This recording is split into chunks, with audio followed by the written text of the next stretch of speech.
Hello, Disnerds! This is Lori, and I'm Drew, and in this video, we're talking about the evolution of Buzz Lightyear at Disney parks. Shall we play with some toys? Let's play with some toys. This is like the one that Andy got.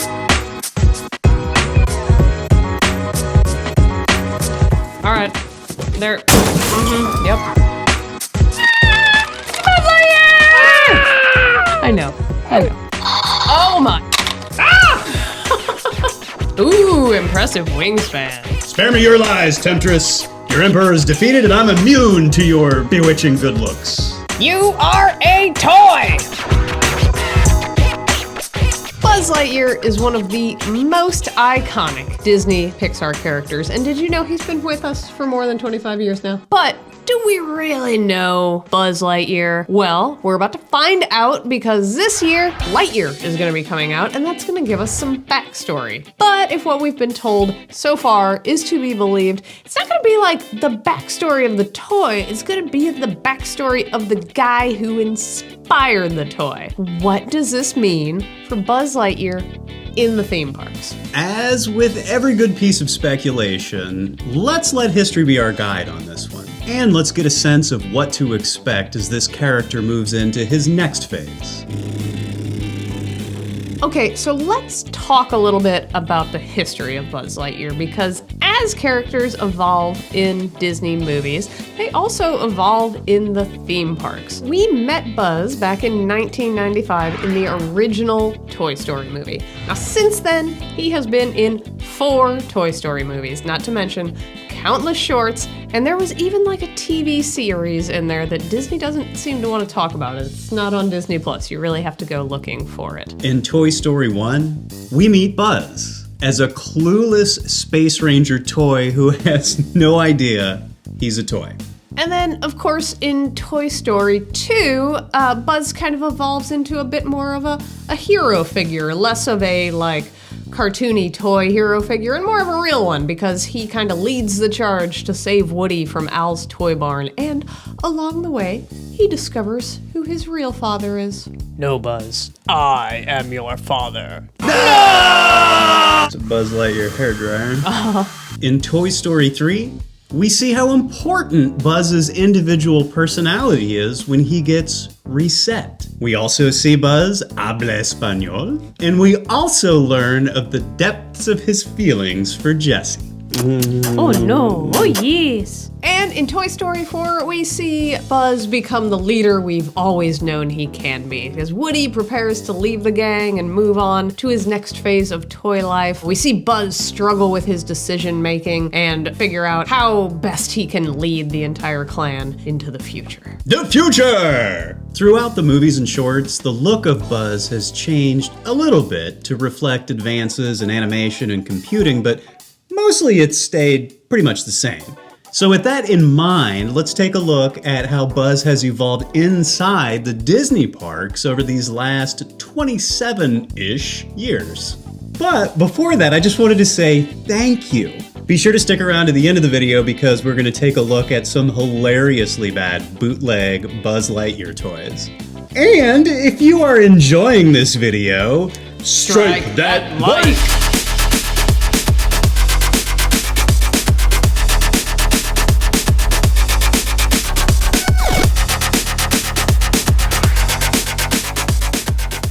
The evolution of Buzz in the movies was pretty subtle, and so the evolution of Buzz in the theme parks has actually been pretty subtle over these past few decades as well. But that doesn't mean we haven't seen Buzz change. And no, I don't just mean he's changed into a topiary at Epcot, although he's done that too, and he looked pretty good. But what I mean is his costume has shifted a little bit in the parks. Now, when he arrived on the scene back in 1995, he actually looked pretty good. This wasn't one of those horrifying haunt your dreams renditions of the original Mickey costume that we got when the parks first opened. I mean, oh my God. What was the deal with the original Mickey? Look at this guy. Look at the original Mickey. He looks like Bane from the Batman comics. Buzz didn't start off bad. I mean, Buzz looked like Buzz when he made his debut in the Disney parks. But some of the details from the original Buzz are pretty interesting to observe. For one thing, he's like super shiny because they went for this high gloss thing, which really wasn't necessary. You know, he already looks like a toy. So you don't need to like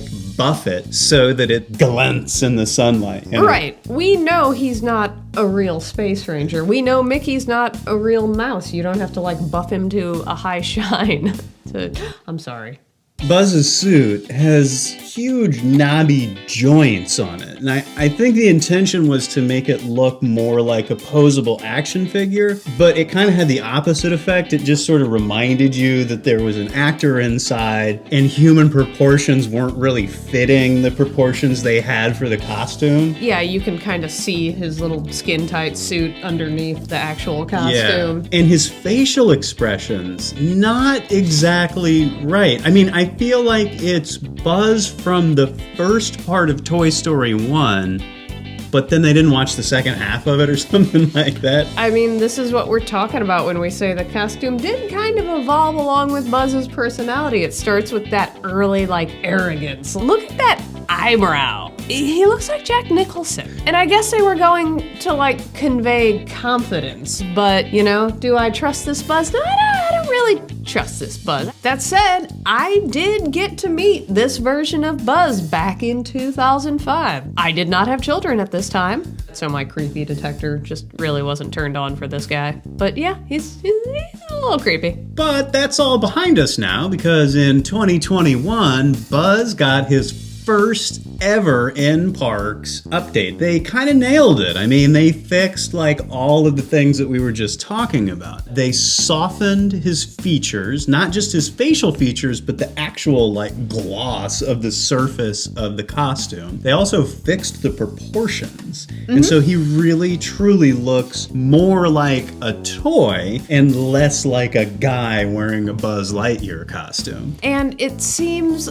subtle, but it's really not. Like, the difference in the facial expression it's meaningful. And this looks like a Buzz that I trust with my children. It makes sense because by this time we've had Toy Story 4. He's come a long way. So yeah, I really like the new Buzz costume. Well, we're basically up to speed with Buzz in the parks. I mean, he actually hasn't changed that much, and the changes that have happened are kind of great. I mean, I feel like the Buzz that we have for, well, the version of meet and greets that we have right now, which is kind of like a take a selfie with in the background. I know, they improve the costume right at the time that you can't actually get up close to the costume. The new Buzz Lightyear movie comes out this year, and we get a whole new angle on Buzz. We don't really know much beyond a teaser trailer that we got, but I will tell you what I do know, and that is that he is pretty dreamy. Oh my god, Buzz Lightyear has hair! We're seeing the man behind the spacesuit. So that's the big question for us is, okay, we're getting to know this whole new dimension of Buzz, even if it isn't the toy Buzz. What does this mean for his appearances in the parks? Maybe nothing. I mean, this movie isn't technically about the Buzz Lightyear that we see in the parks, but if history is our guide, Disney finds it really difficult to pass up opportunities like this, especially when they're promoting something new. Just take the recent Cruella movie as an example. So Cruella gave us this very human backstory on this very cartoony villain that we've all come to know, both in the 101 Dalmatian movies and then also in the parks. So they could have completely ignored Cruella from a park standpoint. But we did see this newer version of Cruella come to the parks at the 2021 Oogie Boogie Bash that happened in California Adventure last year. We saw the newer, hipper, younger, fashionista Cruella on stage. Disney didn't have to bring this to the parks, but they did. They kind of messed with their own characters in this setting, and I think it's perfectly reasonable to think we're gonna see them doing this with Lightyear as well. Even though we already know that 2022's Lightyear is not about the toy, we can reasonably guess that Lightyear is going to somehow make its way into Disney parks. So the big question to me is, if Lightyear Buzz makes his way into the parks, would he be a face character? Because right now he's a costume character, but the Buzz that we get in the movie is definitely way more human. Far more human than Disney animated princes, right? Let's take Aladdin or Prince Eric, and they're face characters. So, face character? Not a face character? It's hard to say. If Disney is willing to take the Mad Hatter and turn that into a face character in the parks, they're definitely willing to take Lightyear into that realm, I would think. Okay, so Buzz as a face character. Before we go down this rabbit hole too far, let's talk about a little thing called Disney on Ice. We don't really need to wonder what Buzz as a face character would look like, because we've actually seen it. We've seen it in Disney on Ice over the years. And I gotta be honest, if this is what we're working with, we should all be afraid. We should be very afraid. There have been multiple iterations of Buzz in Toy Story on Ice productions over the years. And believe me, the one that we're looking at right now is actually one of the better ones. Maybe the best one that we've seen. Look, I totally get it. You gotta be skating around on ice. You're doing triple axels and whatever the hell a Saukow is. This is totally different than walking up to a kid in a theme park and having an interaction with them. Disney on Ice is Buzz taken in at a long distance, and a character in the park is a very intimate interaction, and I don't think these are the kinds of Buzzes that we're gonna want to see in the park. This isn't Buzz Lightyear as a toy. This isn't even Buzz Lightyear as the human who inspired a toy. So if Disney's bringing Lightyear to life in a more humanistic way, they're gonna have to do better than what we've seen so far. Actually, the best Buzz face character we've ever seen was from Toy Story the Musical that ran on Disney Cruise Line between 2008 and 2016.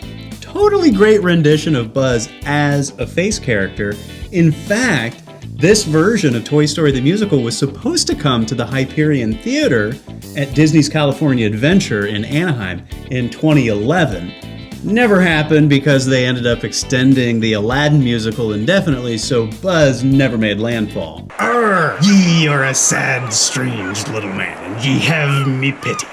The reason the musical version worked so well is because it's really cartoony. Look at that great dome he's got over him. That works as a toy costume, but here's the problem when we try to bring Lightyear version of humanistic Buzz to the parks. Cartoony's not gonna work. Ultimately, the problem with trying to do Buzz Lightyear as a face character is that Buzz Lightyear's face is not shaped like a human face. Look at that chin. That's hard to hire for. I mean, you might be able to find an actor with a really prominent chin, but the odds that this actor is gonna have the disposition to work long shifts at a theme park and have "to infinity and beyond" screamed in his face 2,000 times by cotton candy fueled toddlers, that's a really tiny hiring niche. You're probably not going to find this guy. Should Lightyear Buzz be some sort of blended option? I hope not. Because if so, we're gonna end up with something totally horrible like what we see on this poster.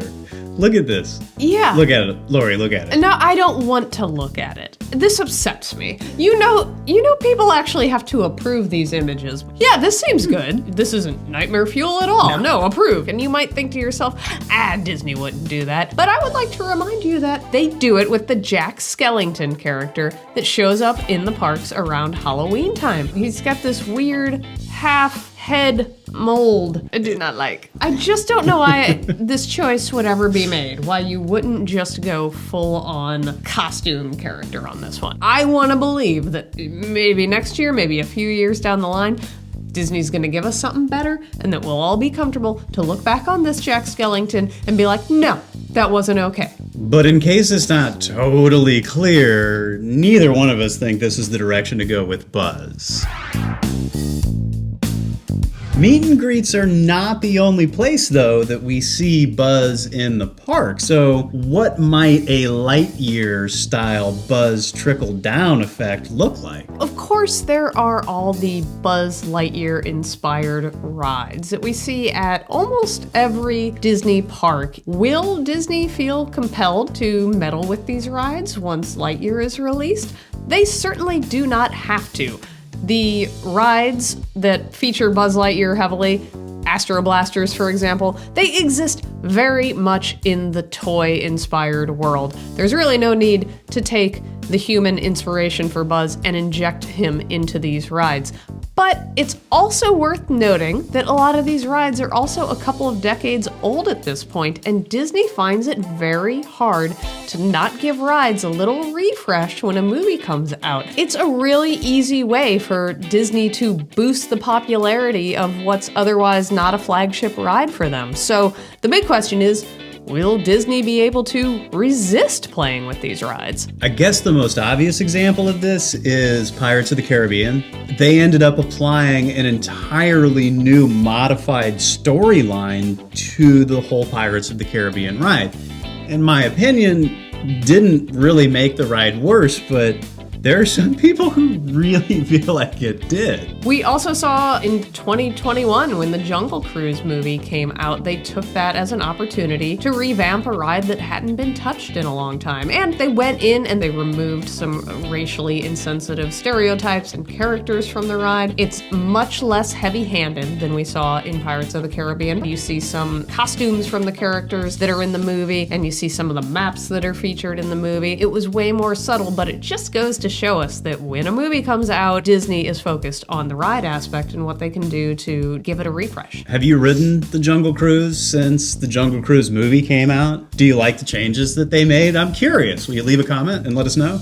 You see Buzz at several different points on the different rides, but probably the most obvious place that people are going to remember Buzz the most, those are the animatronics that are near the beginning of the ride. They're actually really good animatronics, in my opinion, because they have that kind of toy movement that actually works really well for the Buzz character. But the part of these animatronics that I really don't like is the projected face, which is really just kind of glitchy. And when you have your Buzz Lightyear like face go down and a reboot screen pops up, like that's really gonna mess with the illusion. These animatronics are where it would probably make the most sense to bring in that more humanistic inspired Buzz. I could see there being some possibilities there. Disney, maybe while you're doing it, maybe you could kind of fix up the face a little bit, and if you want to, let him rock that mane of hair.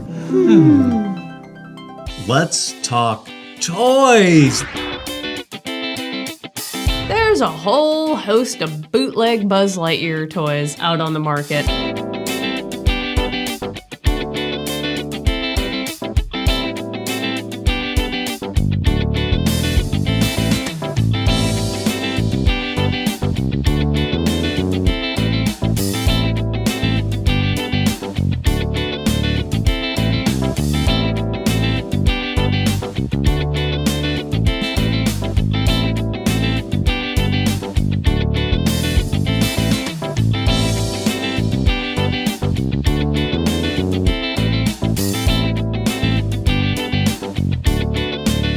Interesting placement there on the straw.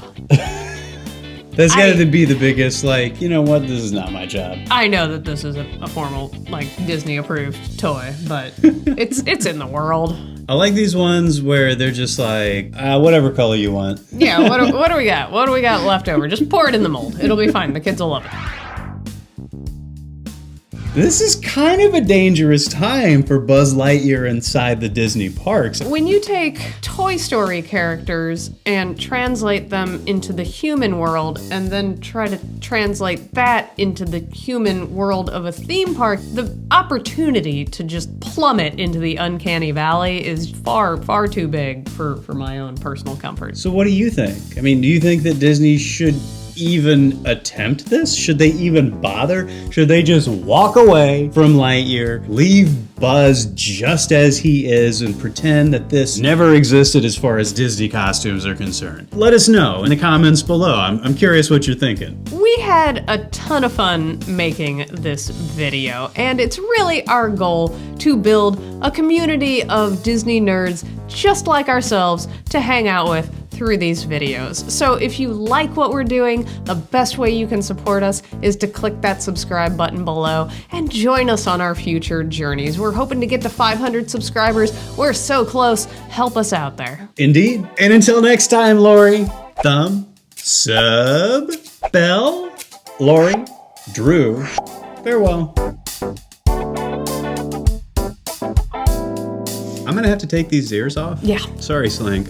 But here, my main problem with all of the ears, all of the Disney ears, is that they're like, well, they're really cute, of course. But they're also like little miniature torture chambers. Yeah. It's like a vice. They're built for like toddler heads. And it's mostly not toddlers wearing them around the parks.